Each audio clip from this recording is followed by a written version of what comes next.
বলুন আজকে আপনি কি রান্না করেছেন বুধবার দিন? আজকে আর কি করব, এই তো এখানে রয়েছে একদম সাদা ভাত, ধোয়া উঠছে। সাদাই হবে, হ্যাঁ কালো ভাত, তো হ্যাঁ। আর হচ্ছে এখানে হলো মাছের মাথা দিয়ে, রুই মাছের মাথা দিয়ে আর ছোট বাটা মাছ ছিল ওই দিয়ে একটা ঝোল, সব সবজি দিয়ে খুব ভালো হয় এটা, কাঁচা লঙ্কা ফোড়ন দিয়ে কালো জিরে দিয়ে। আর এখানে হচ্ছে সোয়াবিনের একদম শুকনো শুকনো পেঁয়াজ আর রসুন, হ্যাঁ আদা দিয়ে একদম গরম মশলা দিয়ে করেছি।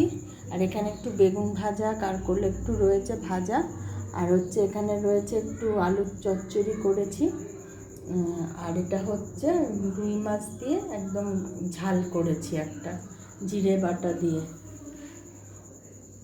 এই হলো আজকের মেনু। যদি ভালো লেগে থাকে তাহলে অবশ্যই লাইক, শেয়ার আর কমেন্ট করো। আর অবশ্যই চ্যানেলকে সাবস্ক্রাইব করো।